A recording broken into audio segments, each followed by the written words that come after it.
Donc merci de cette invitation à partager avec vous l'état des connaissances par rapport au réchauffement climatique, au changement climatique.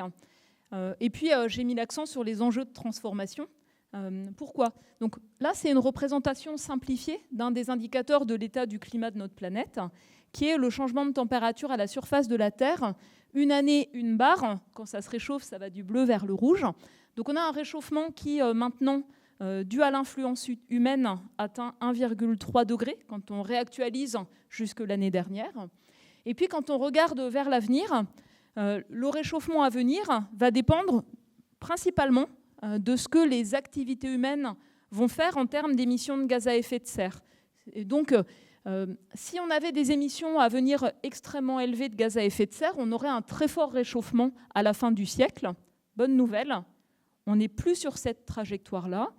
Ce qui ressemble le plus à ce qui est déjà mis en œuvre dans l'ensemble des pays et ses implications, c'est une trajectoire de type intermédiaire, ce qui conduirait à un niveau de réchauffement planétaire proche de 3 degrés en fin de siècle. Et enfin, si on arrive à réduire plus rapidement les émissions de gaz à effet de serre, on va voir qu'il y a un ensemble de leviers d'action. Il est possible, dans la deuxième partie de ce siècle, de limiter l'ampleur du réchauffement. Et pourquoi c'est important? On va le voir.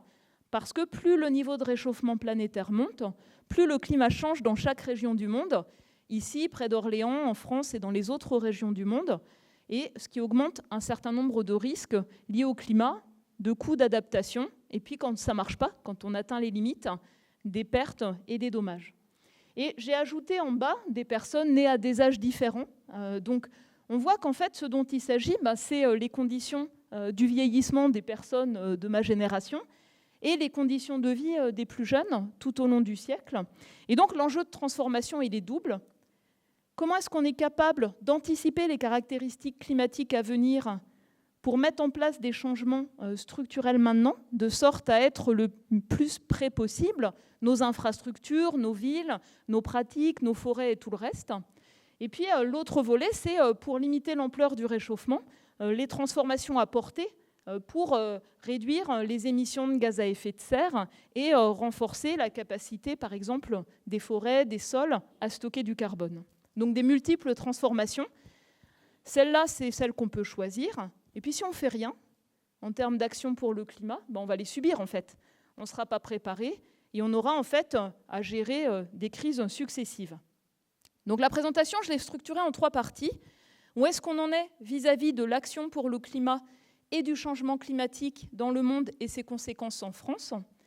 La deuxième partie, c'est quels sont les futurs possibles, plausibles, à quoi s'attendre en fonction de ce qu'on va faire, de la manière dont le climat va réagir, et un ensemble de risques.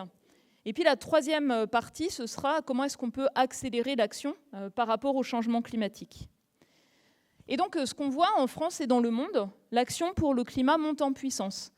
En France, comme dans une vingtaine de pays, on a construit, alors depuis les années 70, 90, 2005, selon les régions du monde, une baisse régulière des émissions de gaz à effet de serre, même en tenant compte du bilan importation-exportation. Et je pense qu'il faut être fier de ce qui a été fait, puis regarder ce qui reste à faire. On a des politiques publiques qui encadrent les émissions de gaz à effet de serre, la moitié d'entre elles dans le monde.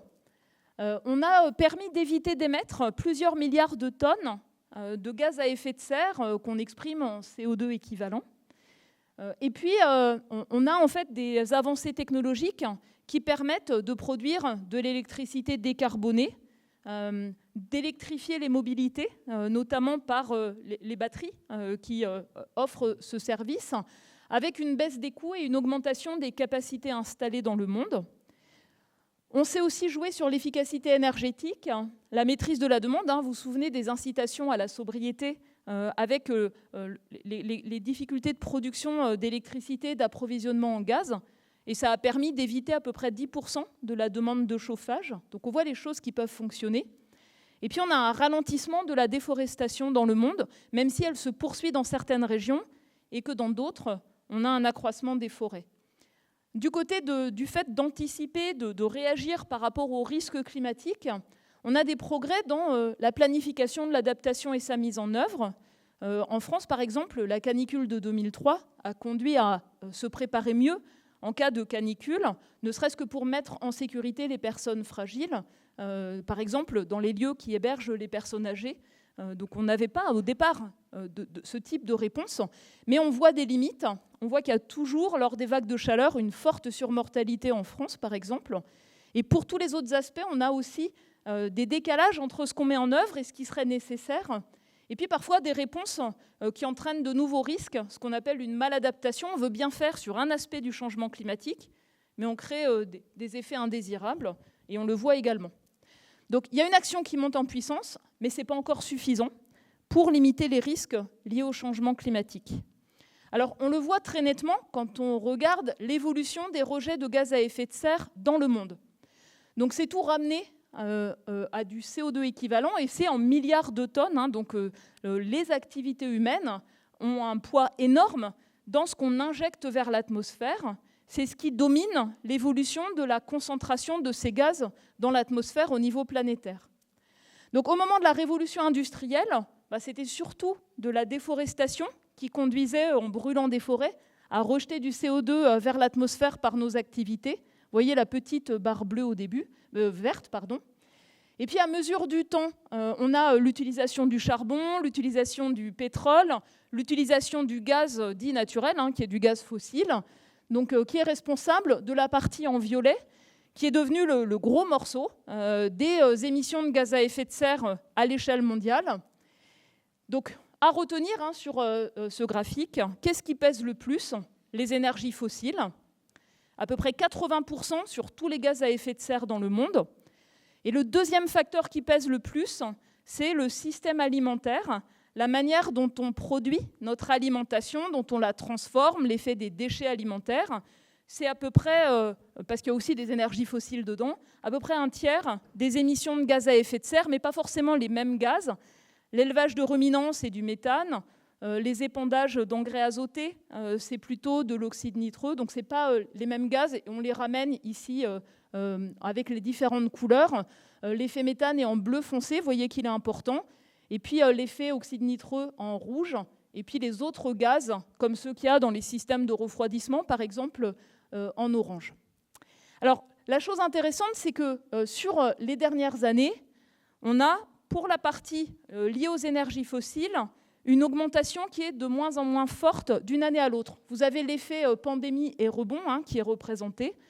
Et on est encore sur une augmentation, mais qui est beaucoup plus lente qu'il y a une vingtaine d'années, notamment au moment de l'industrialisation de la Chine, qui s'était faite au charbon et qui avait tiré à la hausse les émissions mondiales de gaz à effet de serre. Donc c'est un des aspects des développements de nos sociétés qui n'est pas soutenable. Donc l'utilisation d'énergie fossile n'est pas soutenable. On épuise en fait des ressources qui ne se renouvellent pas du tout à ce rythme-là. La déforestation, c'est une utilisation non soutenable des terres qui va peser aussi sur la biodiversité, les écosystèmes. Mais c'est aussi nos modes de production, de consommation et nos styles de vie. Et ça, c'est une figure à l'échelle mondiale.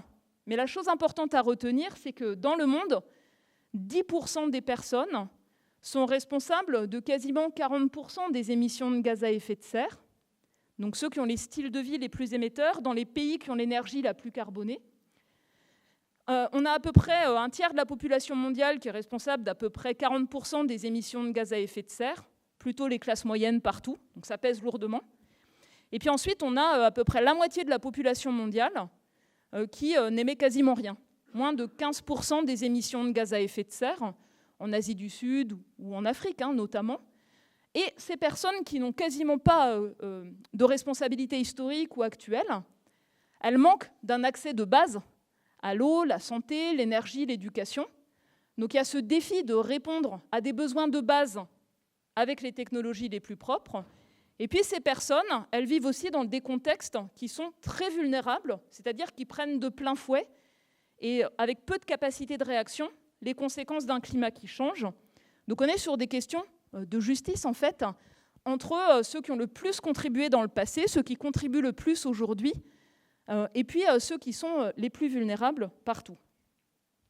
Alors quand on émet notamment du dioxyde de carbone dans l'atmosphère, on a de la chance parce qu'en fait, on en a à peu près 30% qui est repris par la végétation et les sols, spontanément. Ce n'est pas nos actions à nous, c'est la réponse naturelle de la végétation par la photosynthèse qui dope, en fait, quand les conditions le permettent, la croissance des plantes. Donc ça, c'est un service formidable que nous rendent les sols, les forêts, mais il est fragile. Et plus le climat change, plus on va avoir des conditions chaudes ou sèches, plus en fait ce puits de carbone risque de perdre en efficacité. Et on a des signaux d'alerte en fait récents sur des feux de forêt à grande échelle. Par exemple, au Canada l'année dernière, des feux de forêt à très grande échelle qui ont émis en un an autant de CO2 vers l'atmosphère qu'un pays comme l'Inde. Donc là, on voit à quel point, finalement, ces puits, ce stockage de carbone dans les forêts peut être fragile. Et puis, l'océan absorbe à peu près un quart chaque année de nos émissions de CO2. Et donc, c'est un service que nous rend l'océan. Donc, le CO2 de l'air devient dissous dans l'eau de mer, change la chimie des ions carbonates. Mais on a un prix à payer pour ça. Donc, l'océan s'acidifie, ça change la chimie de l'eau de mer et ça peut affecter les organismes marins, leur croissance, leur calcification. Et donc, c'est une pression supplémentaire sur le vivant dans la mer, en plus de nos actions sur pêche ou pollution locale. Et de la même manière, en fait, on a les premiers signes de saturation de la chimie de l'océan. Et plus le climat change, plus, en fait, on risque de perdre en efficacité sur la proportion qui rentre dans l'océan. Donc, actuellement, on a à peu près, depuis 6 décennies, à peu près la moitié des émissions qu'on met dans l'atmosphère chaque année qui y restent, à quoi s'ajoute la moitié des émissions de l'année suivante, etc. Et c'est de cette manière-là, en fait, qu'il y a un effet cumulatif des émissions de CO2 sur la composition atmosphérique et sur le climat. Et enfin, donc, sur ce qu'on met dans l'atmosphère aujourd'hui, par exemple, vous venez en voiture, vous brûlez du pétrole, vous rejetez du CO2. Sur ce qu'on met aujourd'hui dans l'atmosphère, il y en a encore 15 à 40% qui continuera à agir sur le climat à l'échelle de l'ordre d'un millier d'années. Et pourtant, on ne le voit pas comme une forme d'héritage, invisible, inodore, mais c'est de cette manière-là que nos activités affectent la composition atmosphérique à long terme. Alors, on parle de décennies critiques, pourquoi ? Parce que sur la base des politiques publiques qui sont déjà mises en œuvre dans le monde, on s'attend à une légère augmentation des émissions mondiales de gaz à effet de serre à horizon 2030. Donc, c'est mieux que si on ne faisait rien. On aurait eu une augmentation plus forte. Et ça, c'est le résultat de certains pays où ça baisse lentement et d'autres pays où ça continue à augmenter. Sur la base des promesses qui avaient été faites dans le cadre de l'accord de Paris sur le climat, si ces promesses se réalisent, on pourrait atteindre d'ici à 2030 un pic des émissions mondiales de gaz à effet de serre et une légère baisse. Et l'année dernière à Dubaï, lors des négociations sur le climat, les engagements qui ont été pris, notamment tripler le rythme de déploiement des renouvelables, doubler les gains d'efficacité énergétique, ce qui était esquissé comme une transition énergétique reconnue par tous les pays, ça permettrait, cette avancée-là, si c'était mis en œuvre partout, ça permettrait en fait d'éviter à peu près 10% des émissions mondiales de CO2 dues aux énergies fossiles. Et donc, l'enjeu pour cette décennie, c'est de tenir les engagements qui ont été pris, et puis c'est également d'aller plus loin dans l'ambition d'action, et on va voir pourquoi. Donc quand on rajoute des gaz à effet de serre dans l'atmosphère, finalement, on empêche une partie de la chaleur de la Terre de partir vers l'espace. Vous savez, la Terre, elle reçoit de l'énergie du Soleil. Il y en a une partie qui rebondit sur certaines particules dans l'atmosphère, les nuages, sur les sols, notamment les sols enneigés et englacés. Et puis ce qui est absorbé réchauffe la surface de l'océan, la surface des continents, et les basses couches de l'atmosphère qui ensuite vont émettre un rayonnement qu'on ne voit pas en fait, infrarouge, vers l'espace. Plus on ajoute des gaz à effet de serre, plus finalement on bloque une partie de ce rayonnement infrarouge. Il y en a une partie qui va revenir vers la surface. Donc en fait, on accumule de la chaleur. Et puis cette accumulation de chaleur, elle est amplifiée parce que le climat, en réagissant à cette perturbation, a des facteurs amplificateurs. Par exemple, l'air plus chaud contient plus de vapeur d'eau. On a l'effet de serre de la vapeur d'eau en plus. Quand le climat se réchauffe, on perd de la durée d'enneigement, des surfaces enneigées, de la banquise près de l'Arctique. On perd l'effet miroir, ça amplifie le réchauffement. Ce sont quelques exemples. Et donc cette accumulation de chaleur, qui ne part plus vers l'espace, où est-ce qu'elle va? 1%, c'est le réchauffement des basses couches de l'atmosphère où on vit. 5%, c'est le réchauffement des sols. 3%, c'est converti en fonte généralisée des glaciers, recul de la durée d'enneigement, recul des sols gelés en surface. Et le gros de la chaleur rentre dans l'océan. Donc à nouveau, un service formidable que nous rend l'océan au niveau planétaire. On en dépend tous, même si on habite à Olivet, près d'Orléans. Donc l'océan qui capte 90% de cette chaleur supplémentaire, donc elle rentre. Puis ensuite, elle va circuler pendant des dizaines d'années, des siècles, avec les masses d'eau qui plongent et qui vont ressortir en surface. Et l'océan va restituer en fait vers l'atmosphère cette chaleur accumulée. Et ça rend en fait l'accumulation de chaleur irréversible à long terme. C'est-à-dire, il est très difficile de revenir en arrière au climat des périodes précédentes du fait de cette accumulation de chaleur, un peu comme un radiateur à inertie, en fait. Vous le chauffez, puis il garde cette chaleur et il la restitue, même une fois que vous avez coupé le flux d'électricité. Alors, ce réchauffement qu'on voyait tout à l'heure avec les barres bleu-rouge, c'est la courbe en noir, c'est la moyenne de tous les jeux d'observation qui existent dans le monde. Il y a tout un travail sur la plage d'incertitude associée, que je n'ai pas présenté là.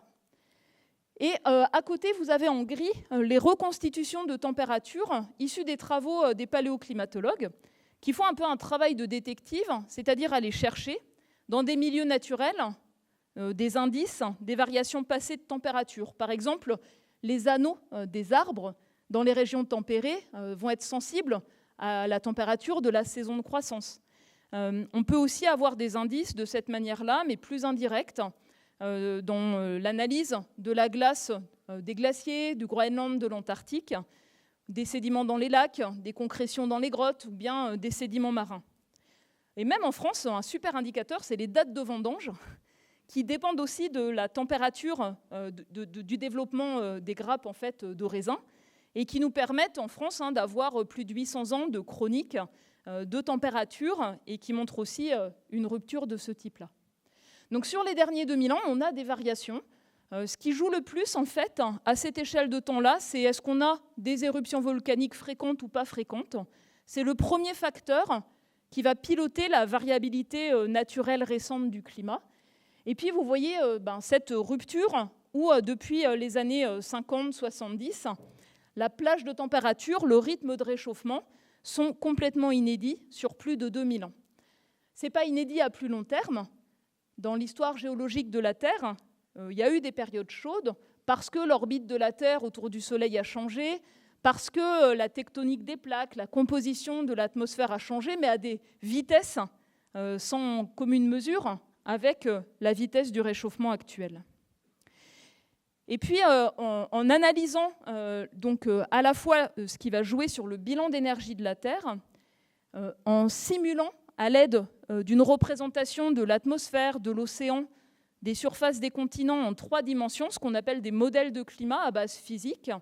Il en existe 2 en France, un à Météo France, l'autre à l'Institut Pierre-Simon Laplace, en région parisienne, et donc une 40aine dans le monde. On va comparer ces modèles de climat en prenant en compte les facteurs naturels, l'activité du soleil, des volcans, seuls, en prenant en compte l'influence humaine sur le climat, les rejets de gaz à effet de serre, les changements d'utilisation des terres, les rejets de particules de pollution, et on va confronter ces différentes simulations aux observations. En vert, vous avez l'évolution du climat s'il n'y avait que des facteurs naturels. Des petites variations, mais pas d'accumulation de chaleur, il n'y a rien qui l'expliquerait. Ensuite, en rouge, vous avez l'effet sol des émissions de gaz à effet de serre. Ça donne un réchauffement plus important que ce qui est observé, parce qu'en fait, une partie du réchauffement dû au gaz à effet de serre est contrebalancée par l'effet refroidissant parasol des particules de pollution qu'on émet aussi, notamment lorsqu'on brûle du pétrole, du charbon, du gaz, de la biomasse. Alors c'est assez différent leur effet. Ces petites particules de pollution, elles sont concentrées près des villes, des zones industrielles. Dès qu'il pleut, elles sont lavées de l'atmosphère, donc il y a un effet éphémère. Elles sont toxiques pour la qualité de l'air, la santé humaine. Mais ce qu'on observe, c'est que jusqu'aux années 1950, les émissions de ces particules de pollution, ces aérosols, contrebalançaient l'effet réchauffant des gaz à effet de serre, avec une influence humaine qui était là, mais qui était faible, nette. Et à partir des années 70, l'effet des gaz à effet de serre était tellement fort que ça a complètement dépassé ce facteur de compensation. Et enfin, sur les derniers 20 ans, on a bien compris que c'était un problème de santé publique, ces particules. On a durci la réglementation pour les grosses centrales, pour les pots d'échappement, pour améliorer la qualité de l'air. Du coup, on a émis moins de ces particules, notamment en Europe, en Amérique du Nord et puis plus récemment en Chine. Et donc, on a perdu un peu leur effet refroidissant. Mais du coup, ça dévoile l'effet réchauffant des gaz à effet de serre qu'on continue à émettre. Les deux facteurs jouent maintenant dans la même direction. Et donc, si on compare notre compréhension du fonctionnement du climat, toutes causes combinées, naturelles et humaines, vous avez l'enveloppe grise qui entoure en fait les observations des variations de température qui ont été faites. Donc, pour résumer, si on regarde jusqu'en 2023, par rapport au climat pré-industriel, on a un réchauffement qui est observé, qui est égal à celui qu'on peut attribuer, quantifier comme le résultat des activités humaines qui influencent le climat planétaire, avec l'effet réchauffant des gaz à effet de serre en partie contrebalancé par l'effet refroidissant des autres facteurs, et les facteurs naturels externes, type activité du soleil, volcan, ne jouent pas sur l'accumulation de chaleur, même s'ils peuvent moduler d'une année à l'autre sur une petite fraction. Et si on regarde plus récemment, là je vous ai mis les données les plus récentes, dans une publication où tous les ans on réactualise les indicateurs clés de l'état du climat. Donc on a jusque 2023. En orange, c'est ce qui est observé, et en rouge, c'est la partie qu'on attribue à l'influence humaine sur le climat. Et vous voyez que d'une année à l'autre, on a aussi une variabilité spontanée du climat, les échanges notamment entre l'océan et l'atmosphère, en particulier dans les régions tropicales avec ce qu'on appelle les événements El Niño. Et donc par exemple, au début des années 2010, on a eu une succession d'années plutôt fraîches, et ça a donné l'impression que le réchauffement s'était arrêté. Ça avait donné lieu à pas mal de débats sur l'impression d'une pause du réchauffement, alors qu'en fait, c'était juste masqué par cette variabilité naturelle et l'accumulation de chaleur se poursuivait, notamment dans l'océan, on le suivait très bien. Et puis, sur les dernières années, 2023, année la plus chaude observée, 2024 sera probablement encore un cran plus chaud. Là, cette variabilité spontanée, elle joue dans l'autre sens, elle joue dans la même direction. Et pour certains, ça peut donner l'impression que le réchauffement s'accélère et pire que ce qui était attendu, alors qu'en fait, il faut faire attention, c'est vraiment la modulation de la tendance due à l'accumulation de chaleur dans le climat par cette variabilité naturelle. Et donc, si on prend la toute dernière année, 2023, on estime que la partie due à l'influence humaine atteint 1,3 degré. Alors, il y a des choses qui accélèrent, et ce qui accélère notamment, c'est le rythme de montée du niveau de la mer. Donc le niveau de la mer monte parce que l'océan se réchauffe et donc se dilate, exactement comme le mercure dans les anciens thermomètres. Et puis l'eau qui était stockée dans les glaciers au Groenland ou dans certains secteurs de l'Antarctique, en fondant ou en s'écoulant plus rapidement, rejoint l'océan. Ce facteur-là, en fait, est maintenant devenu dominant, c'est-à-dire la partie due à la fonte des glaces est encore plus importante que le gonflement de l'océan. Donc le niveau de la mer a monté de 20 cm depuis 1900 et le rythme est passé dans les années 90 d'à peu près 2 mm par an à, sur les dernières données de nos collègues de Toulouse, à autour de 4 mm par an. Et on commence à en voir les effets. Donc les effets, ça va être lors des tempêtes records, atteindre des niveaux records de niveau de la mer. Ça peut être aussi des effets d'érosion ou d'intrusion d'eau salée selon les configurations et les littoraux. Et ça, c'est un défi majeur. Le niveau de la mer va continuer à monter, ne serait-ce que par le temps d'ajustement des glaciers, de l'océan, inéluctablement. L'ampleur à venir, elle va dépendre de ce qu'on va faire à venir, et ça concerne à peu près 1 milliard de personnes, tous les littoraux français, en métropole, dans les outre-mer, les petites îles tout particulièrement, et puis les grands deltas agricoles qui jouent un rôle important sur la production alimentaire. Alors, le réchauffement qui est dû aux activités humaines, ce n'est pas que des tendances graduelles, ça dope un certain nombre d'événements météorologiques et climatiques. Notamment, ça va rendre les épisodes chauds, les extrêmes chauds, les canicules, plus fréquents, plus intenses. Donc là, c'est une vision simplifiée du monde. Chaque région du monde, c'est un hexagone. Nous, on est en Europe de l'Ouest, WCE. En dessous de nous, il y a la Méditerranée. Vous vous repérez sur les cartes? Donc sur les cartes qui apparaissent en rouge, en haut, c'est toutes les régions où la conclusion est très claire.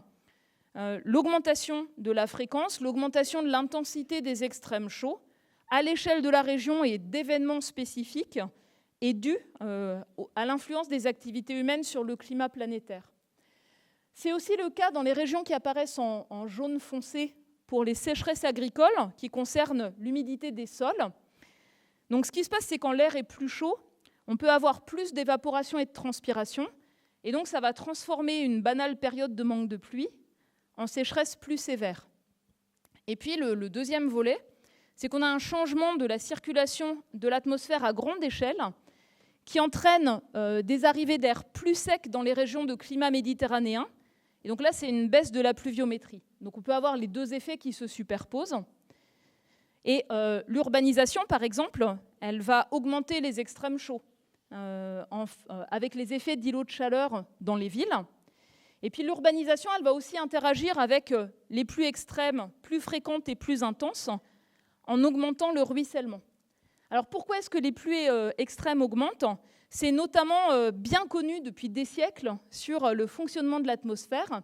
Pour 1 degré de réchauffement de l'air en plus, l'air peut contenir 7% de vapeur d'eau en plus. Donc si en fait cette masse d'air plus chaude, elle a voyagé au-dessus de mers plus chaudes, elle peut se remplir davantage d'humidité que si la même tempête avait eu la même trajectoire il y a 50 ans ou 100 ans. Et donc c'est le cas par exemple du côté du Québec, du côté de l'Afrique du Sud, un ensemble de secteurs du côté de l'Eurasie et notamment tout particulièrement du côté du nord de l'Europe. Alors il y a quelques études d'attribution qui ont été faites récemment, par exemple sur la tempête Boris qui a touché l'Europe centrale. Vous avez les informations sur le site Climameter et qui a conclu, encore une fois, que le cumul de pluie a augmenté du fait de l'influence humaine sur le climat. Et ça interagit avec donc ces aléas qui changent, interagissent avec l'exposition. Par exemple, ici, dans votre région, vous faites partie des plus exposés aux risques liés aux sécheresses des sols. En France, on a à peu près 10 millions de maisons construites sur des sols argileux, comme la mienne d'ailleurs, dans l'Essonne. Donc particulièrement exposés aux mouvements de sol lors des sécheresses, les sols qui se rétractent, qui entraînent des dommages aux bâtiments ou qui augmentent les coûts de maintenance, par exemple, des routes. Et ça interagit aussi avec les vulnérabilités. Et on estime en fait qu'il y a dans le monde à peu près 3,5 milliards de personnes qui vivent dans des contextes de vulnérabilité élevée. Par exemple, la moitié de la population mondiale qui fait déjà face à de graves pénuries d'eau plusieurs mois par an. Et là, en fait, le changement climatique amplifie les tensions liées aux ressources en eau qui sont difficiles à exploiter. Alors, je veux parler des écosystèmes. Ces dernières années, on a eu à nouveau un phénomène de blanchissement de coraux à grande échelle dans les tropiques. Donc, les coraux vivent en symbiose avec des algues. Et lorsqu'il y a des vagues de chaleur marine dans l'eau de mer, ils vont expulser ces algues et donc perdre leur couleur. Ils peuvent récupérer, ça peut prendre une quinzaine d'années, mais plus on a des vagues de chaleur intenses, longues, répétées, plus en fait ça va filtrer dans ces récifs de coraux uniquement les espèces qui peuvent tolérer de tels seuils de chaleur fréquemment. Et donc c'est une perte de diversité biologique. Et les coraux en fait protègent les côtes de l'érosion, permettent la reproduction de quasiment dans ces secteurs la moitié des espèces marines. Donc c'est une valeur importante aussi pour les pêches locales. Et enfin, les coraux sont associés à une activité touristique qui est perdue si on a un dépérissement des écosystèmes. Et ça, c'est pour illustrer qu'il ne s'agit pas simplement de protéger les écosystèmes et la nature, mais c'est aussi comprendre la manière dont différentes sociétés en dépendent par rapport aux services en fait, que ces milieux naturels nous fournissent. Deuxième exemple, les forêts. Donc, dans des conditions chaudes et sèches, on a une augmentation des conditions propices aux incendies, et on l'a vu en 2022 en France. On a une augmentation de la mortalité des arbres et une baisse en fait, de la croissance des forêts. En France, avec le ralentissement en fait, de l'utilisation des terres agricoles, on a des forêts qui ont eu tendance à s'étendre, et puis des forêts qui ont eu tendance à pousser davantage. Et donc, ce sont des puits de carbone qui augmentaient sur nos forêts gérées. Et sur la dernière décennie, ce puits de carbone lié à l'accroissement des forêts a été divisé par 2.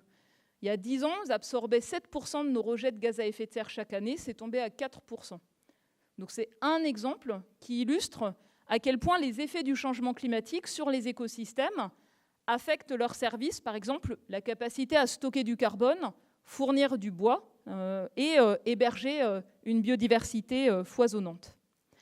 Et donc, à travers ces exemples, c'est pour rendre visible un ensemble d'impacts et de pertes de dommages qui touchent toutes les régions du monde, qui affectent la disponibilité en eau, la production agricole. Vous avez peut-être regardé les chiffres sur la production de céréales en France cette année, 20% de moins que les années précédentes, notamment avec des conditions particulièrement humides dans certaines régions. On a également des effets sur la santé des animaux d'élevage, et on a également, avec des hivers plus doux, des petits moucherons qu'on appelle les culicoïdes, qui se répandent en France et qui, en fait, sapent la santé des animaux d'élevage, bovins, ovins, d'une manière extrêmement forte. En ce moment, ça augmente, en fait, les coûts vétérinaires. Ça entraîne des échecs, parfois, de reproduction d'animaux. Donc, c'est un effet aussi indirect d'un climat qui se réchauffe. Ça affecte la santé humaine, donc, notamment avec la chaleur, les maladies infectieuses lorsqu'il y a des inondations, et puis lorsqu'il y a des déplacements contraints, c'est un traumatisme en fait, hein, et donc ça affecte aussi le bien-être, la santé mentale, parfois pendant plus de 6 mois après les déplacements.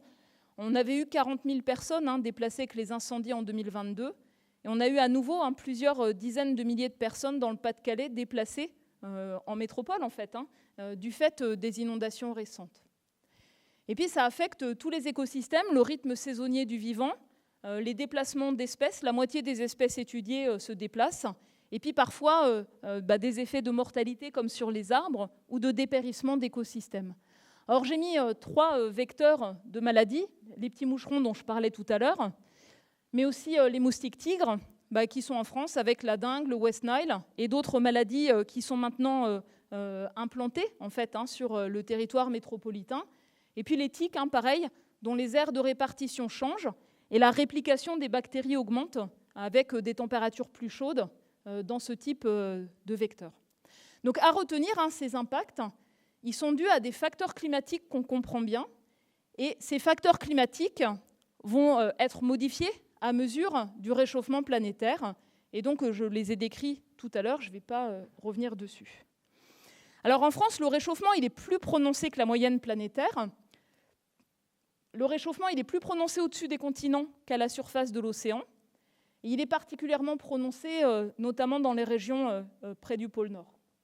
Donc si on regarde l'évolution de la température en France, on en est quasiment à 2 degrés de réchauffement par rapport au climat pré-industriel pour 1,3 au niveau planétaire. Et le changement climatique, on y est particulièrement exposé. Vous avez une carte qui représente pour un ensemble d'aléas climatiques les communes. On a une exposition qui est forte. Ça peut être l'exposition aux vagues de chaleur, ça peut être l'exposition aux mouvements de sol, aux glissements de terrain en montagne, aux effets d'érosion du littoral.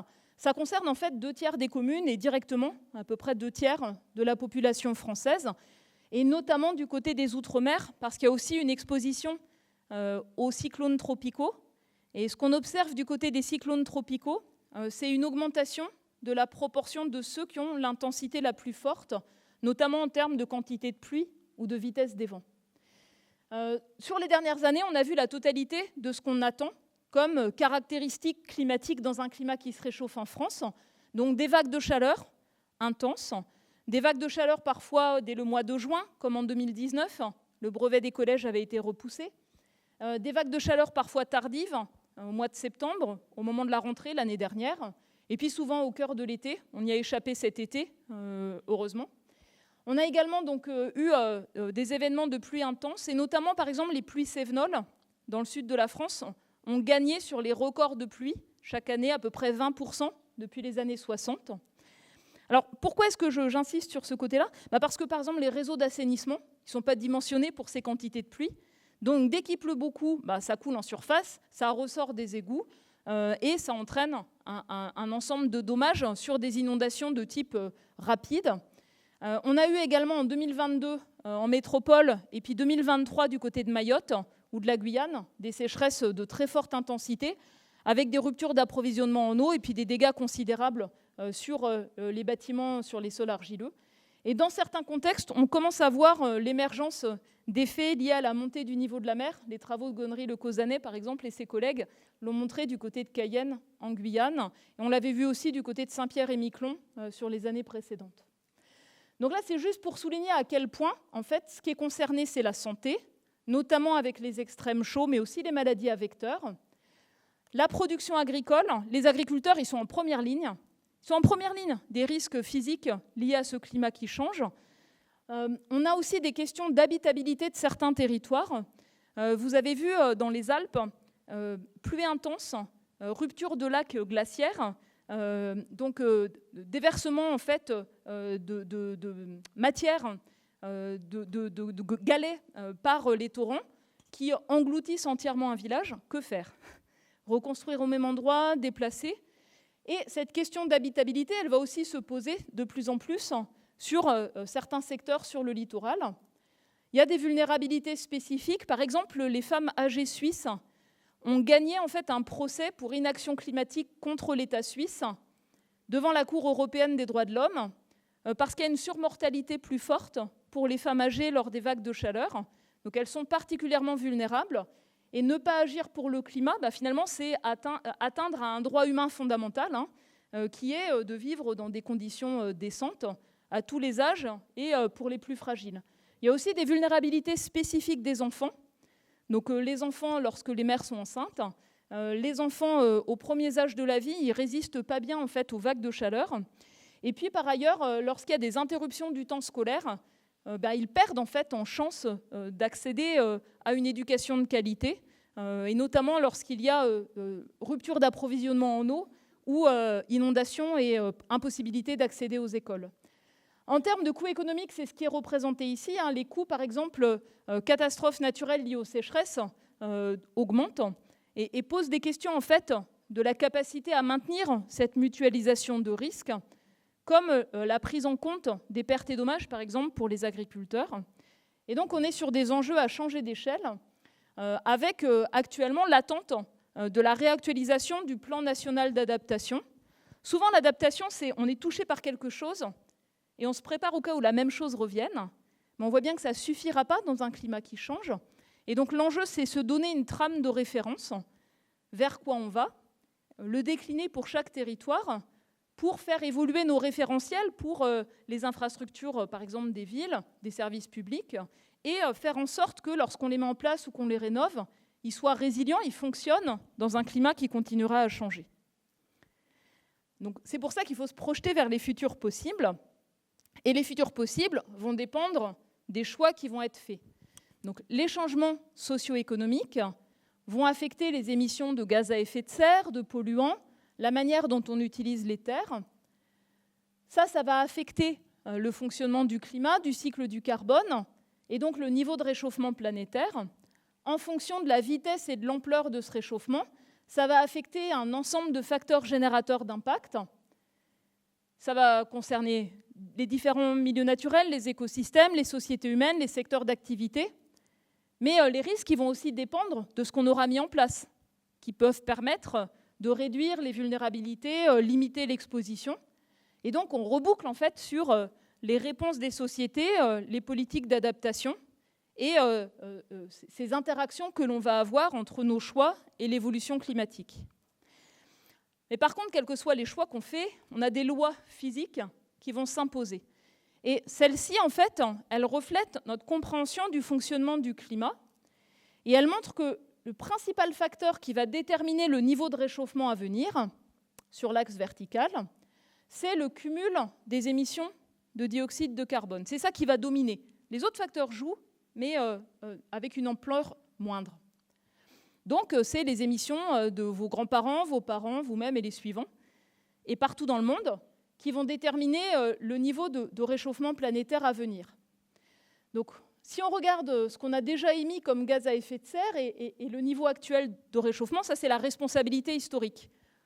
Elle est plus forte pour les pays qui se sont industrialisés plus tôt, où les émissions par habitant sont plus élevées, bien sûr. Et puis l'évolution future du climat, elle va dépendre des émissions à venir. Première chose, si on mettait tout à zéro, une vue de l'esprit, comme les scientifiques aiment bien faire, si on mettait toutes les émissions de tous les composés qu'on déverse dans l'atmosphère à zéro, il n'y aurait quasiment pas de réchauffement supplémentaire. Le niveau des mers continuera à monter parce qu'il y a l'ajustement graduel des glaciers et de l'océan, mais pour la température à la surface de la Terre et tous les risques qui en dépendent directement, par exemple sur les extrêmes chauds ou les pluies extrêmes ou les sécheresses, ça s'arrêterait, les changements s'arrêteraient. Là, les résultats sont présentés uniquement jusqu'en 2050, donc on va vers une plage de réchauffement à venir qui pourrait atteindre, pour un scénario intermédiaire, au milieu de l'ordre de 2 degrés. Plus on a un réchauffement important, vous l'avez vu tout à l'heure, plus on pense que l'océan, la végétation, les sols perdront une partie de l'efficacité à stocker du carbone, ce qui fait que l'incertitude augmente. Donc là, on a représenté les résultats qu'à horizon 2050. Et donc, ce que ça veut dire, c'est que tant que les émissions mondiales de CO2 ne seront pas à zéro, le climat continuera à dériver, à accumuler de la chaleur. Donc si on veut limiter le réchauffement à différents niveaux, comme l'a esquissé l'accord de Paris sur le climat, ratifié par tous les pays et qui vise à limiter le réchauffement largement sous 2 degrés ou proche de 1,5 degré, ça se traduit en marge de manœuvre, en budget carbone qui nous reste à ne pas dépasser. Et ça, c'est les lois physiques du climat qui s'imposent à nous. Et donc traduire les connaissances scientifiques en décisions, c'est aussi se donner un budget carbone à ne pas dépasser. C'est comme ça, en fait, qu'en France, la stratégie d'action pour le climat, elle est déclinée par des cibles tous les 4 ans en termes de budget carbone. Bon, alors le premier, on a raté, on a échoué à le tenir, on l'a dépassé. On a revu un peu à la baisse l'objectif du deuxième pour le tenir. Manque de bol, on ne va pas y arriver à cause de l'état des forêts. Mais c'est intéressant parce que ça permet de traduire ce que veut dire notre responsabilité à agir pour le climat en quelque chose de quantifiable et déclinable à l'échelle d'États et à l'échelle d'autres organisations. Alors, pour regarder les choses de manière temporelle, c'est les mêmes données que la toute figure du début avec le code barre du bleu au rouge. Ce sont différentes trajectoires d'émissions de gaz à effet de serre, ici pour le CO2, puisque c'est ce qui va peser le plus. Qu'est-ce que ça va impliquer en termes d'évolution de la température ? Donc, tant que le cumul des émissions augmente, le climat dérive. C'est seulement au moment où on atteint des émissions à zéro net, en bleu clair en 2050, en bleu foncé en 2070, c'est seulement à ce moment-là qu'on arrive à stabiliser le réchauffement. Donc, à retenir, la courbe intermédiaire en orange, celle qui ressemble le plus aux politiques publiques mises en œuvre dans les différentes régions du monde, elle implique une dérive du climat tout au long de ce siècle, puisque les émissions ne diminuent que lentement et ne sont toujours pas à zéro à la fin du siècle. Et donc là, ça veut dire échouer complètement à respecter les objectifs de l'accord de Paris, limiter le réchauffement sous 2 degrés, puisqu'on atteindrait ce niveau-là dans le monde en 2050.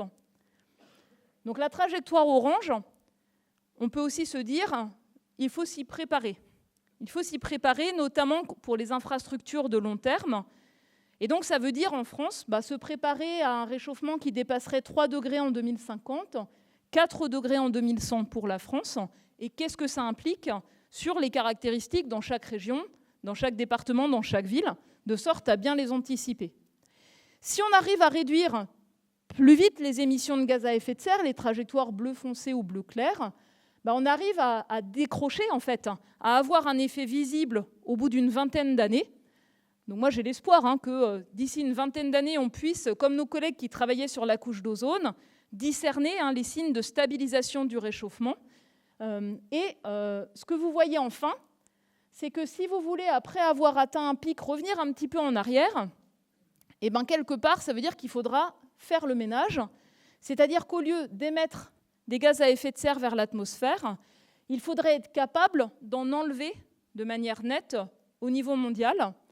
On a des incertitudes importantes sur la capacité à le faire, ce qui permettrait de le faire sans risque, ce que ça coûterait. Et puis quelque part, ça veut dire vous ne faites pas le job et vous attendez que les générations d'après fassent le ménage pour vous, sans être certain qu'ils n'y arrivent. Donc c'est aussi une question de justice entre générations qui est importante. Alors moi j'aime bien les climats passés, donc je remets cette fois en perspective les évolutions récentes et les projections par rapport à l'évolution du climat planétaire depuis 1 million d'années, depuis 10 millions d'années et sur 60 millions d'années. Donc en haut, vous avez la concentration en dioxyde de carbone dans l'atmosphère. Vous voyez la rupture de la période récente. On a réussi à refaçonner une atmosphère riche en CO2, comme on avait connu la dernière fois, il y a environ 3 à 14 millions d'années. Le climat est en train de s'y ajuster.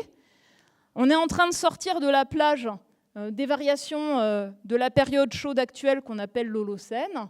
Et si on arrive sur la trajectoire intermédiaire à dépasser 2,5 degrés de réchauffement, la dernière fois qu'on avait eu ça, vous voyez, c'était autour de 3 millions d'années vers le passé, une période géologique qu'on appelait le Pliocène, avec un climat beaucoup plus chaud et un niveau de la mer qui avait atteint, sur plusieurs milliers d'années, de l'ordre de 10 à 20 mètres au-dessus du niveau actuel.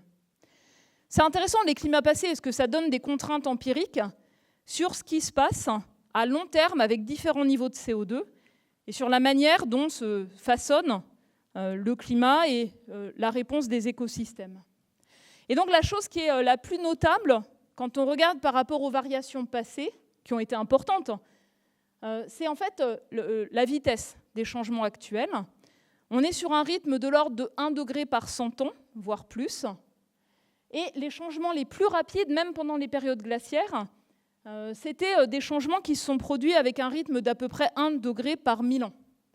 Donc on est vraiment sur un ordre de grandeur qui est beaucoup plus brutal, même par rapport aux variations les plus importantes qui ont façonné finalement les écosystèmes avec l'évolution du vivant telle qu'on les connaît aujourd'hui. La conscience de cette rupture, c'est important de l'avoir pour ne pas banaliser ce qu'est le réchauffement actuel et notre responsabilité. Et après, on peut décliner, en fait, qu'est-ce que ça veut dire un monde 1,5 degré, 2 degrés, 3 degrés, 4 degrés plus chaud. Alors, on peut le parcourir sous forme de cartes qui vont présenter l'ampleur du réchauffement simulé pour les différentes régions du monde. Et vous voyez que plus vous montez le curseur au niveau planétaire, plus vous montez le curseur sur la température moyenne dans les différentes régions. Dans un climat qui se réchauffe, en fait, le cycle de l'eau est plus intense, mais aussi plus variable, avec une tendance à la hausse des précipitations dans les régions froides. Les gaz à effet de serre ont un effet humidifiant sur les pluies de mousson, mais dans les régions de mousson, les particules de pollution, elles ont un effet asséchant. Donc les deux effets peuvent être parfois contradictoires. Et puis dans les régions de climat méditerranéen, que vous voyez en orange, encore une fois, là, en fait, dans un climat qui se réchauffe, parce que la circulation de l'atmosphère change, on a un assèchement. Donc, vous voyez des contrastes saisonniers qui sont amplifiés. Et puis, dans chaque système de tempête, dans un climat plus chaud, en fait, on peut alimenter davantage les mouvements verticaux de l'air avec plus d'humidité. Et c'est ça qui va doper les épisodes de pluie extrême que l'on voit déjà et qui vont continuer à s'intensifier. La ville de Paris, elle s'est tournée vers la communauté scientifique parce que Paris, c'est l'endroit où il y a l'îlot de chaleur le plus important, parfois 10 degrés d'écart au petit matin entre Paris dans la ville et les régions rurales voisines. Et ça, c'est la forme de la ville, en fait, les matériaux, les bâtiments qui emmagasinent de la chaleur et la restituent. Mais dans une ville comme Paris, quand on a des vagues de chaleur plus fréquentes et plus intenses, ça pose vraiment des problèmes de santé publique lourds, de conditions de travail, de qualité de vie. Et comme on a de plus en plus souvent dans le monde des zones à plus de 40 degrés, 45 degrés, c'était le cas en France déjà, la question que nous avait posée la ville de Paris, les services techniques, c'est mais quand est-ce qu'on pourra avoir 50 degrés à Paris? Et donc on a des collègues qui ont travaillé sur cette question et qui ont montré que, donc ça c'est classique, hein, plus le climat se réchauffe, plus les records de température vont augmenter au niveau mondial. Et les événements qui étaient très rares, la canicule la pire sur 50 ans, sa probabilité de se produire, elle augmente très fortement pour chaque demi-degré, chaque incrément de réchauffement supplémentaire.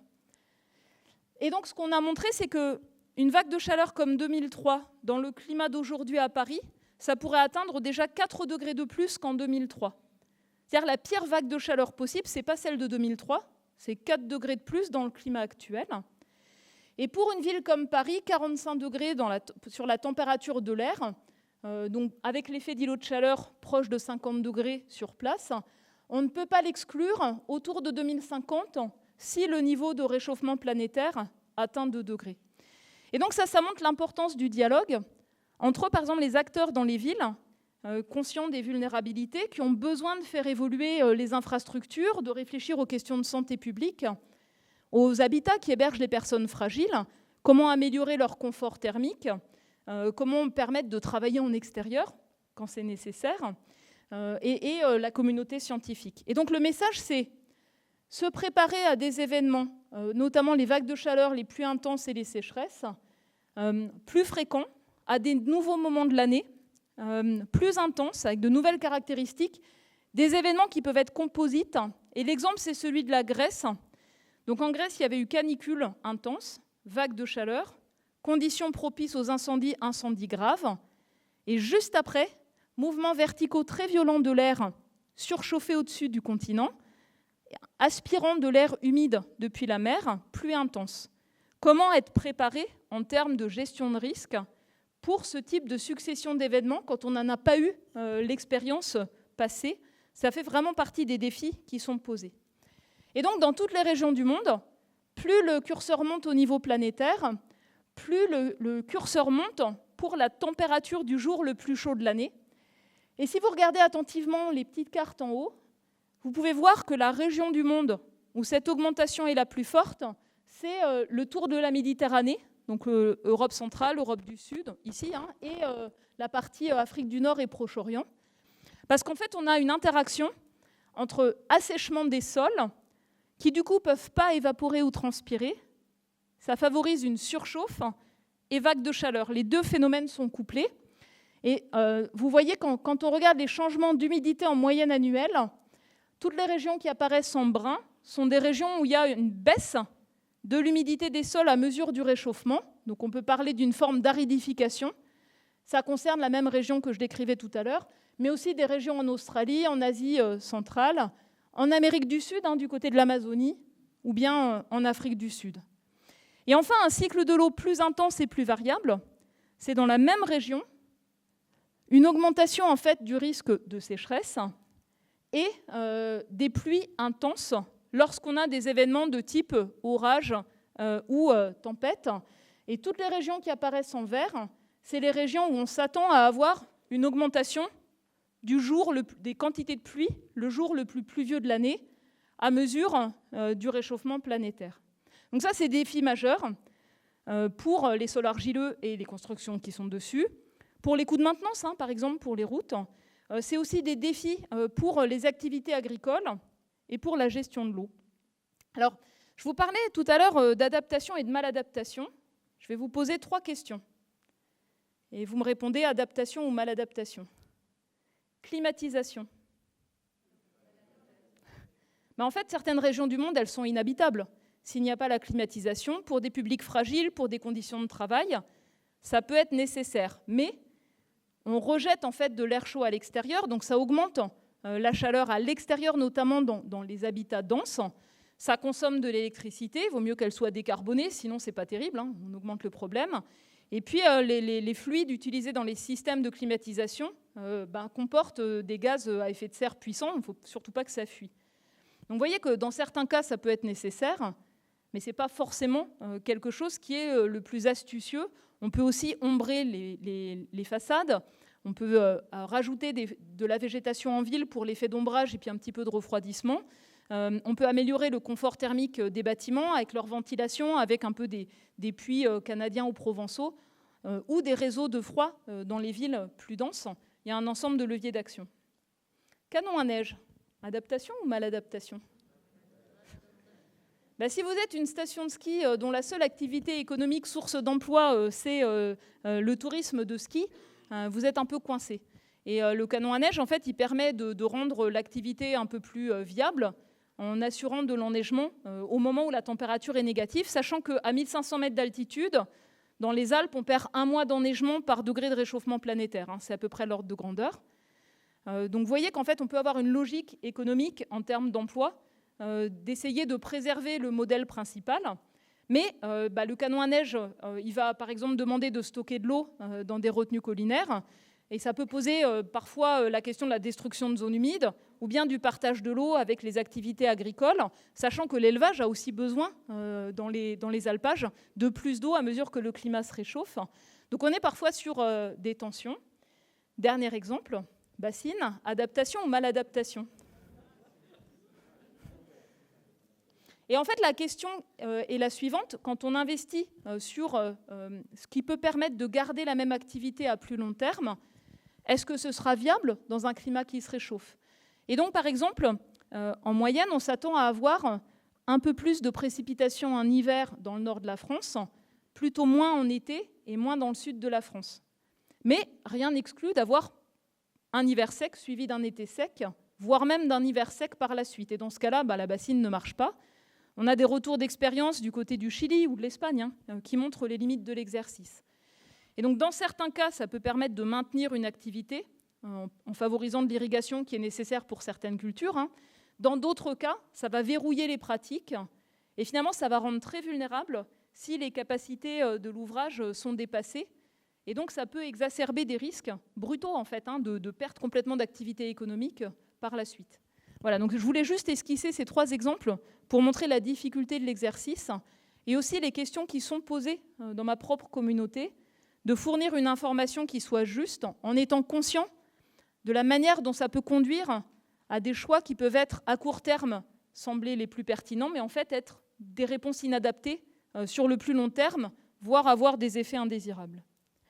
Alors quand on regarde les risques liés au changement climatique, ce n'est pas simplement des caractéristiques de vagues de chaleur ou de changement du cycle de l'eau. On peut anticiper un certain nombre de risques, ici par exemple sur une trentaine de milliers d'espèces, simplement liées à l'effet de la température, donc des conditions de température potentiellement dangereuses pour ces organismes ou ces espèces. Ça ne tient pas compte des autres facteurs qui vont changer, et ça ne tient pas compte du déplacement des espèces qui vont essayer de conserver en fait leurs habitats en se déplaçant. Donc ce que vous voyez, c'est que pour chaque demi-degré de réchauffement supplémentaire ou chaque degré de plus, vous avez un nombre croissant d'espèces concernées sur des régions plus larges. Et donc l'effet du changement climatique, c'est une pression supplémentaire en plus des autres pressions qui s'exercent sur tous les milieux naturels. Les pressions principales qui font l'érosion de la biodiversité, c'est détruire des habitats, c'est la surexploitation, les sources locales de pollution, les espèces invasives associées au transport de marchandises et de personnes. Et le changement climatique, c'est un facteur en plus.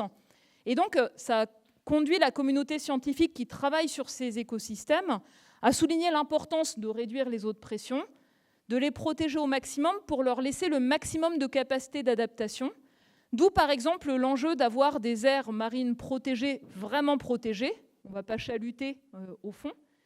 Ça pose aussi la question, à travers les zones cultivées, à travers les villes, de favoriser des corridors de migration d'espèces, qu'on appelle les voies bleues, les voies vertes, etc., qui vont permettre aux espèces vivantes de se déplacer à travers les barrières qu'on a construites, nous, nos activités, pour leur permettre de s'adapter au déplacement très rapide de ces zones climatiques.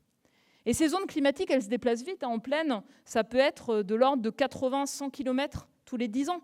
Donc toutes les espèces, elles n'arrivent pas à suivre assez rapidement.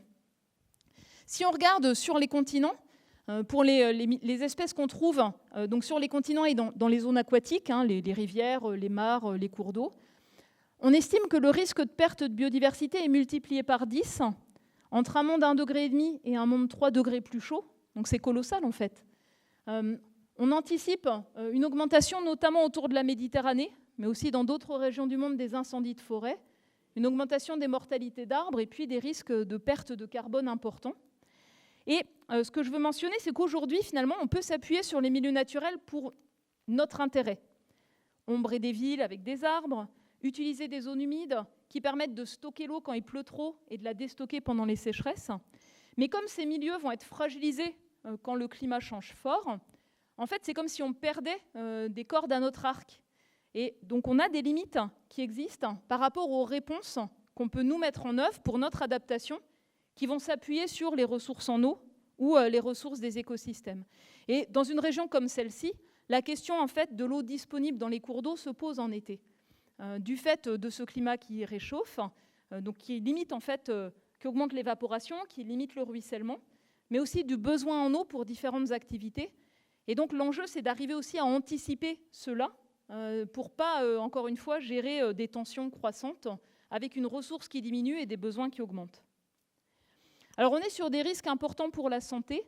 Par exemple, pour un certain nombre de régions où on a des conditions de température et d'humidité telles qu'on ne peut pas avoir d'activité physique en extérieur. Vous avez peut-être suivi l'actualité sur les conditions de travail des personnes qui construisaient les stades de foot au Qatar. Quand on a des conditions humides et puis des températures élevées, une activité physique dans le secteur agricole ou le secteur du bâtiment vous met en danger, en fait, littéralement. Et donc, cela se produit déjà plusieurs jours, plusieurs mois par an dans les régions tropicales. Et plus le climat se réchauffe, plus en fait le nombre de jours augmente et plus les régions concernées augmentent. Donc, qu'est-ce que ça peut faire? Ça peut diminuer la productivité au travail, notamment dans le secteur agricole. Et ça, c'est un énorme frein, en fait, sur l'activité économique, les revenus. Et si en plus le prix de l'alimentation augmente parce que le climat qui change affecte la production alimentaire, c'est vraiment un risque important de malnutrition quand les gens ne peuvent pas pouvoir payer leur alimentation. Même dans nos régions, même en Sibérie, l'augmentation des extrêmes chauds fait augmenter des risques pour la santé, pour les personnes fragiles, donc plus âgées, les jeunes enfants, les femmes enceintes, les personnes qui ont des pathologies rénales ou bien cardio-respiratoires. Et donc ce qu'on montre, c'est que les risques dépendent du niveau de réchauffement, mais aussi de ce qu'on est capable de mettre en œuvre en termes d'adaptation. L'adaptation, c'est le confort là où on dort, là où on travaille. C'est l'accès à la santé, c'est-à-dire des urgences disponibles l'été au moment des vagues de chaleur. C'est aussi le rafraîchissement des hôpitaux, pour que les personnes fragiles ne soient pas en danger dans des hôpitaux à 40 degrés. C'est le verdissement des villes sur les endroits où on se déplace pour être moins exposé à la chaleur extrême. Et donc c'est l'occasion de souligner les liens finalement entre le réchauffement planétaire, l'état des écosystèmes, la santé planétaire, et puis des enjeux importants en termes de santé humaine et de bien-être. Alors je vous parlais tout à l'heure de la production alimentaire. Donc là, ce sont quelques exemples sur les rendements de maïs tels qu'il est cultivé aujourd'hui, sans adaptation supplémentaire. Et toutes les régions qui apparaissent en violet, ce sont des régions où on s'attend à des baisses de rendement, parce que pour le maïs, il y a un seuil de température et ensuite, le rendement diminue. Et dans l'océan, on a déjà en fait perdu une partie du potentiel de pêche dans les tropiques. Et à mesure du réchauffement, dans les régions qui apparaissent en violet, c'est pareil, le potentiel de prise de pêche durable va diminuer. Donc ça, c'est un enjeu sur l'accès à des protéines et des nutriments pour de nombreuses personnes dans le monde qui dépendent des produits de la mer. Et du côté de l'Arctique et de l'Antarctique, avec le recul de la banquise, on a des pressions de plus en plus fortes pour aller exploiter des pêcheries dans ces régions fragiles, même le krill en Antarctique. Et donc c'est aussi une source nouvelle, en plus du reste, de tensions, notamment par rapport aux pressions sur ces écosystèmes polaires fragiles.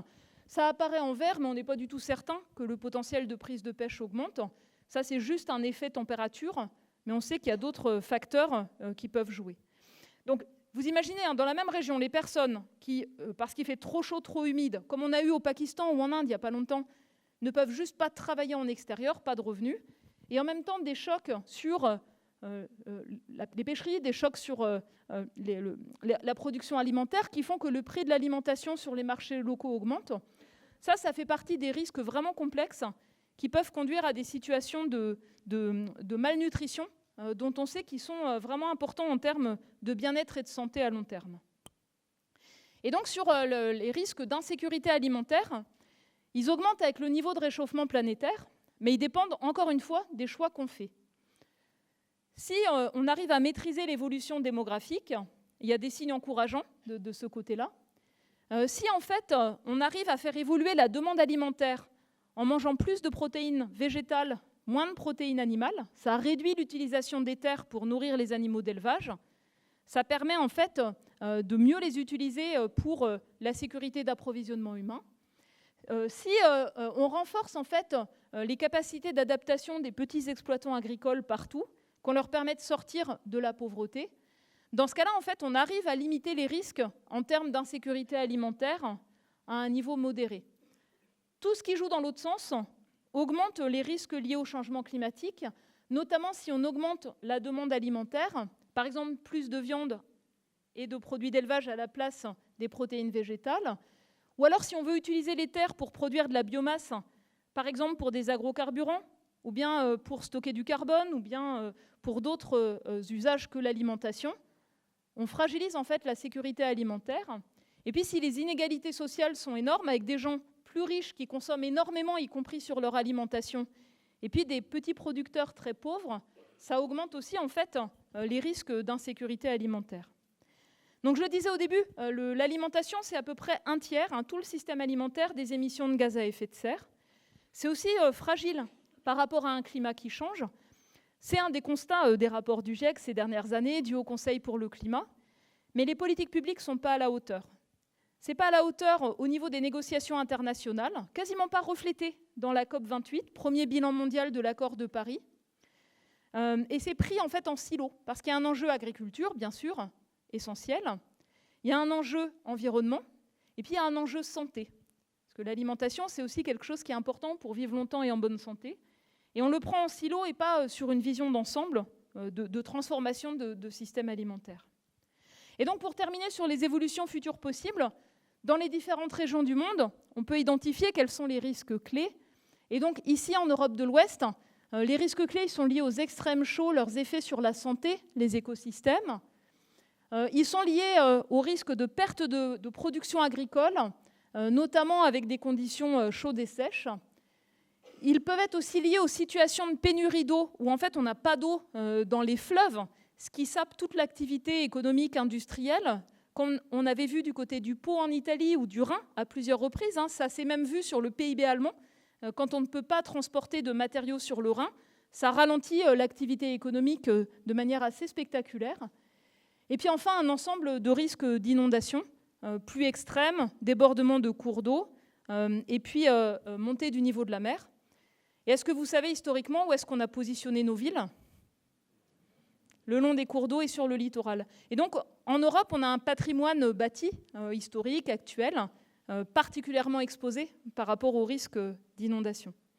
Et donc, limiter le réchauffement, c'est important pour limiter les risques. Et les risques sont encore plus intenses dans bien d'autres contextes géographiques que nos régions tempérées ou méditerranéennes, ou même en montagne. Les petites îles, comme les territoires et départements d'outre-mer, sont particulièrement fragiles. Beaucoup d'activités dépendent plus directement de l'état des écosystèmes. Il n'y a pas de stockage d'eau. Donc en fait, le risque de stress hydrique est beaucoup plus important. Ça peut toucher avec une prévalence plus importante de la pauvreté des questions d'insécurité alimentaire. Et avec la montée du niveau de la mer, dans les zones de basse terre, se posent vraiment des questions d'habitabilité et puis de mécanismes pour aider à surmonter les pertes et les dommages.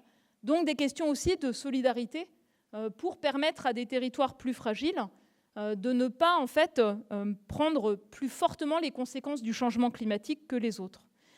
Et ce que j'essaie d'esquisser là, je pense que vous l'avez compris en filigrane, c'est si on n'agit pas collectivement pour limiter le réchauffement, pour anticiper sur l'adaptation, le risque c'est vraiment une augmentation des inégalités. Les inégalités notamment entre les territoires et puis entre les personnes qui vivent dans les contextes les plus vulnérables, les plus exposés. Du coup, comment accélérer l'action ? Là, je vais mettre l'accent sur les émissions de gaz à effet de serre. Et ce que l'on voit nettement, c'est qu'on est plutôt actuellement parti sur les trajectoires en rouge, Donc ça, c'est les politiques publiques actuelles. Les engagements, la petite barre des différents pays à horizon 2030 permettrait de les réduire un petit peu. Et vous voyez en vert les trajectoires qu'on devrait suivre si on voulait limiter le réchauffement largement sous 2 degrés, ou en bleu, proche de 1,5 degré. On n'est pas du tout sur ces trajectoires-là, même si les promesses de la COP28 nous en rapprochent un peu. Donc les enjeux, c'est réduire fortement les émissions de CO2 pour aller à des émissions de CO2 à zéro net, c'est-à-dire éventuellement renforcer un peu les puits de carbone, être capable un peu d'en enlever de l'atmosphère et le stocker, mais c'est marginal, réduire toutes les autres émissions, et puis réduire à peu près d'un tiers les émissions de méthane, celles associées aux énergies fossiles et celles associées aux activités d'élevage ou agricoles. Et quand on regarde les leviers d'action qui existent, ce qu'on peut déployer maintenant, on voit en fait qu'il y a un potentiel technique qui pourrait permettre de diviser par 2 en 10 ans les émissions de gaz à effet de serre. Il y a un volet de nouvelles technologies performantes. Il y a tout ce qui permet, par l'efficacité et les sobriétés, de maîtriser les demandes. Et puis, il y a tout ce qu'on peut faire en s'appuyant sur la nature, en préservant les écosystèmes, leur capacité à stocker du carbone, un volet d'action qui est important. Alors, ça concerne les villes, les systèmes urbains, les systèmes industriels et les déchets, les systèmes énergétiques, évidemment, et puis l'aménagement du territoire, les systèmes alimentaires. Alors, ce potentiel technique, pour qu'il se déploie, il y a tout l'enjeu de la mise en œuvre opérationnelle à tous les niveaux de gouvernance et les choix des particuliers. Il y a la réorientation des financements, et c'est ça qui bloque en ce moment. C'est la capacité à mettre les financements pour que ce potentiel puisse être débloqué. Il y a un deuxième enjeu qui est qui paye. D'accord ? C'est-à-dire, est-ce que c'est ceux qui émettent le plus qu'on devrait mettre davantage à contribution ? Comment faire en sorte que ce soit perçu comme des choix, des mises en œuvre de politiques publiques qui soient justes, par exemple sur les reconversions d'emplois, par exemple sur le retour et les bénéfices qu'on tire des actions qui sont mises en œuvre, et qui combinent l'adaptation, qui est nécessaire, la réduction des émissions, qu'on appelle l'atténuation, mais aussi la préservation des écosystèmes du vivant, enfin, toutes les dimensions de soutenabilité. Alors si on regarde pour la France, je vous disais, les émissions de gaz à effet de serre de la France ont diminué. Elles ont diminué assez fortement. Quand on regarde sur la petite courbe en pointillé, à peu près 5,8% entre 2022 et 2023, le dernier inventaire dont on dispose. C'est intéressant parce qu'on est quasiment sur le rythme à tenir, en accélérant d'un facteur 1,3, pour arriver à la neutralité gaz à effet de serre en France autour de 2050. Alors, ça c'est le côté encourageant, mais néanmoins, en noir, vous avez les émissions brutes, et puis en bas, les émissions nettes quand on a tenu compte de l'état des forêts, et donc du puits de carbone des forêts gérées. Et vous voyez que la différence entre les deux courbes s'amoindrit, ce qui reflète la baisse de la capacité des forêts à stocker du carbone. Et quand on tient compte de l'état des forêts, on n'arrive pas à respecter l'objectif que la France s'était fixé, le deuxième budget carbone, 2019-2023. Et puis, depuis le début de l'année 2024, tous les documents de programmation pluriannuelle de l'énergie, stratégie nationale bas carbone, réactualisation du plan d'adaptation au changement climatique, ont été mis en stand-by. Ils auraient dû être ouverts à consultation, délibération, Parlement et le reste. Ça n'a pas été le cas. Donc en fait, on prend du retard. Et au niveau français et européen, on n'a pas en fait à ce stade de consensus, de délibération sur les objectifs qu'on se donne pour la période 2030-2040. Ça a déjà été fait à horizon 2030 au niveau européen. Et les documents de programmation en France, l'objectif, c'est de traduire en fait le consensus européen sur sa déclinaison française. Et l'autre enjeu, c'est sur quelle trajectoire, comme Européens, ensemble, on veut se mettre sur les émissions de gaz à effet de serre sur la période 2030-2040, où en fait, si on voulait être neutre en gaz à effet de serre en 2050, il faudrait avoir une baisse de l'ordre de 90% des émissions de CO2 fossiles sur cette période-là. Donc c'est un objectif important qui a des implications industrielles sur les mobilités, notamment tous les véhicules à moteur thermique, sur les systèmes de chauffage qu'on installe, notamment. Alors, Je vais terminer sur ce qui émet le plus de gaz à effet de serre en France.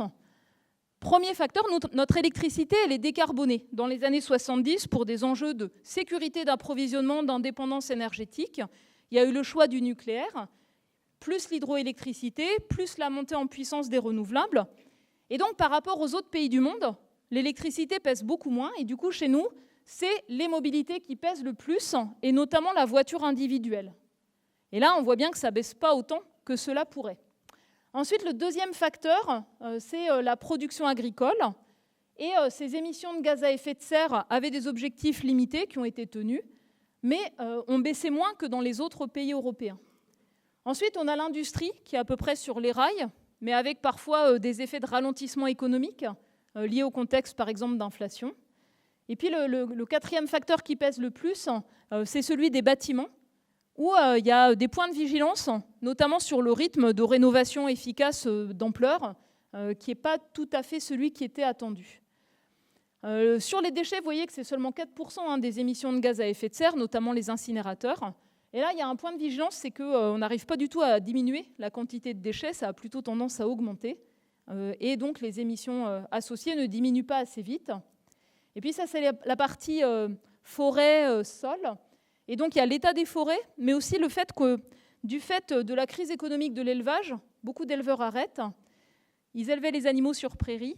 Donc, du coup, on retourne les prairies pour mettre des cultures de céréales et on perd en fait le carbone accumulé dans les sols des prairies. Donc ça, c'est un facteur défavorable du point de vue des puits de carbone des sols.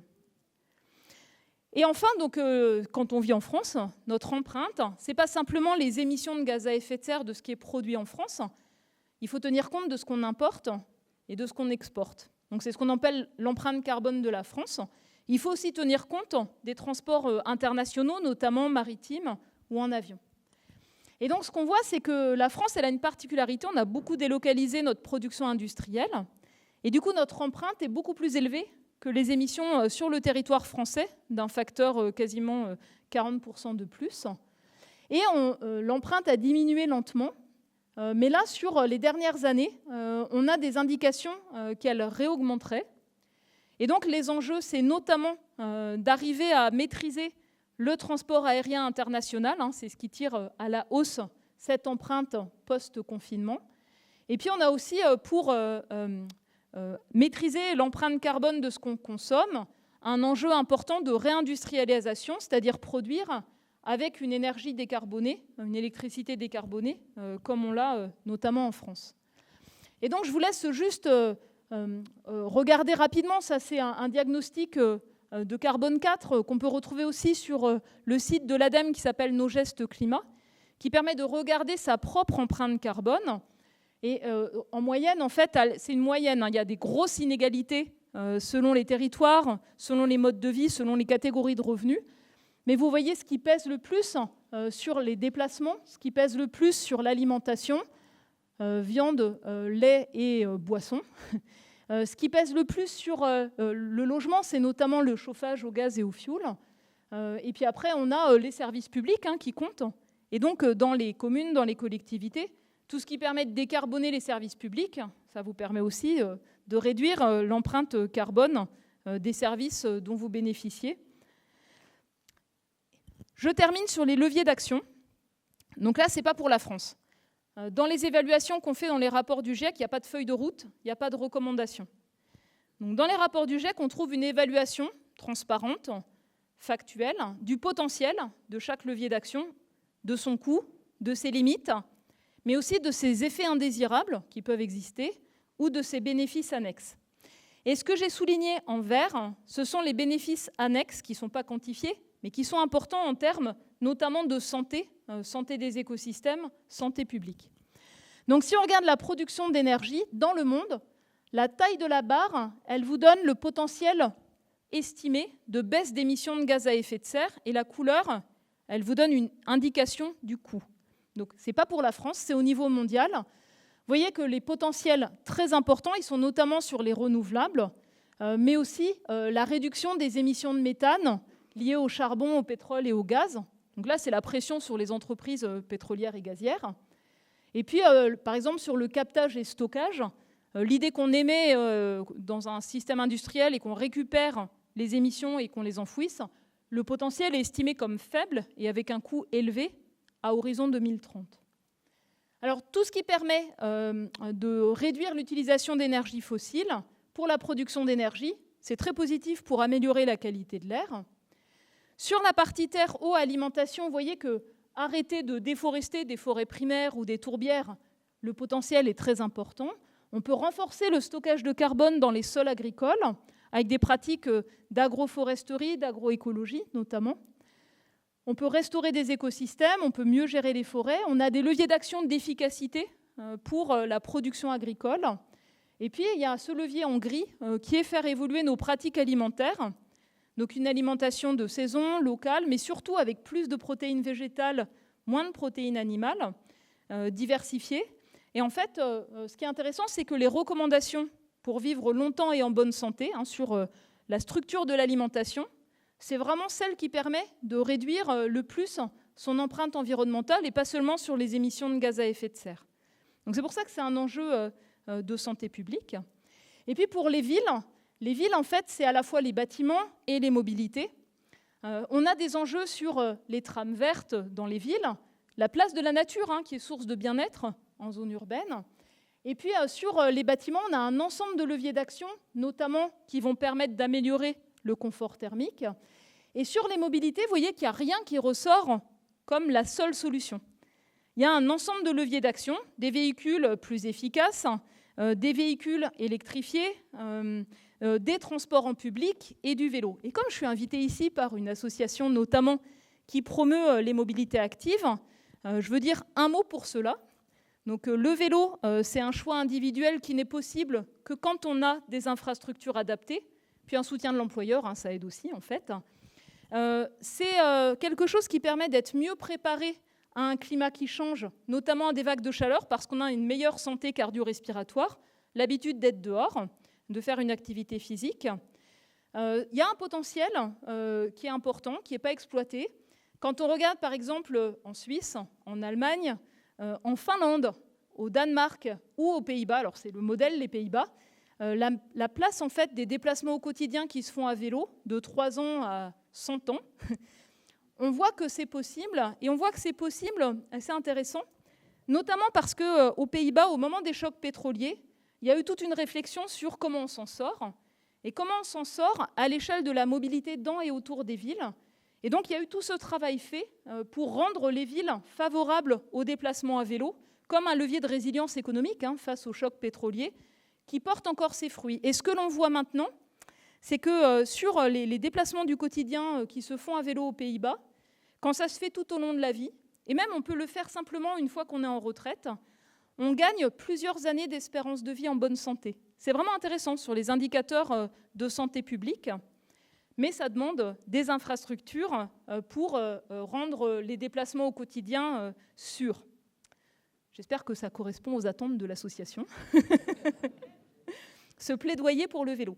Alors après, on a aussi d'autres enjeux pour l'industrie et les déchets. À court terme, c'est plutôt des approches d'efficacité, d'économie circulaire, mais il y a un gros besoin de recherche de développement pour les ruptures qui seront nécessaires pour décarboner, pas tout de suite, mais après 2035-2040, l'industrie lourde, les mobilités type transport maritime, transport aérien, parce qu'à court terme, il n'y a rien qui va fonctionner, faut être honnête. Donc là, il y a vraiment ce besoin de réflexion sur quelles seront les meilleures substitutions par un effort important de recherche et de développement. Puis après, il y a tous les enjeux pour nos sociétés, en fait, les filets de sécurité sociale. Moi, je pensais aux gens, j'ai écouté la présidente de la Croix-Rouge du Pas-de-Calais, qui témoignait des 65 000 déplacés lors des inondations répétées.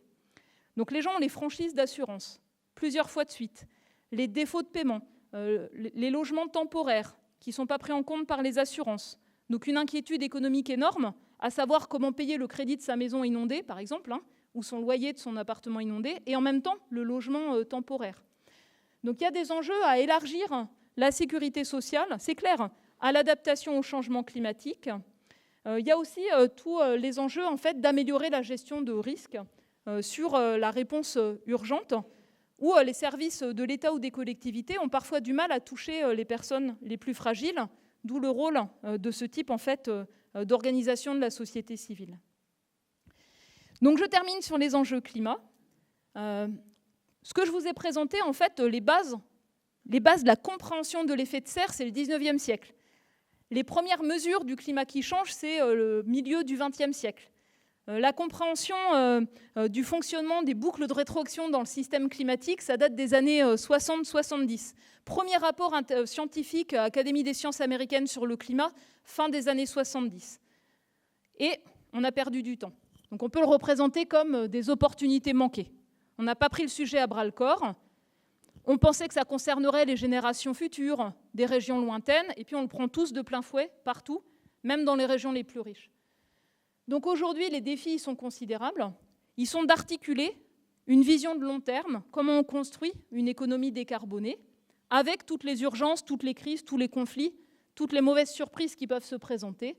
Et donc c'est vraiment un enjeu d'arriver à avoir une compréhension de ce qu'on construit sur le long terme, en visant des émissions basses, des systèmes qu'on transforme, limiter les risques climatiques en étant conscient des enjeux de justice et d'équité, et puis pas simplement penser climat bien sûr, mais bien-être, soutenabilité, permettre aux gens de sortir de l'extrême pauvreté, permettre à chacun de manger correctement, ça fait partie des choses essentielles bien sûr, préserver les écosystèmes aussi. Et puis ce qu'on veut éviter, donc on veut éviter tout ce qui maintient des émissions élevées. On veut éviter de verrouiller des pratiques qui, à terme, seront plus viables, dépasser les limites des possibilités d'adaptation et donc gérer en fait, des crises en fait, de plus en plus complexes ou avoir une planète avec des écosystèmes très dégradés. Donc ce sont des enjeux en fait, de démocratie, de délibération, à l'échelle locale comme à l'échelle nationale et internationale. Ça demande en fait d'être acteur, nous, dans la société civile, chacun à sa place. Ça demande aussi d'avoir toutes les échelles de gouvernement, depuis l'échelle des communes jusqu'au niveau européen pour nous, qui prennent au sérieux et éclairés par des connaissances factuelles ces enjeux. Et puis ça demande de mobiliser les connaissances, les compétences, bien sûr, du secteur privé, qui est celui, en fait, souvent, qui déploie les solutions concrètement sur le terrain. Vous voyez qu'il y a beaucoup à faire, il y a des choses qui avancent, mais on est devant une situation qui demande d'être prise très au sérieux par tout le monde. Et il y a une chose qui est certaine, c'est que si on fait comme si le problème n'existait pas, il se présentera devant nous et on ne sera pas prêt. Merci.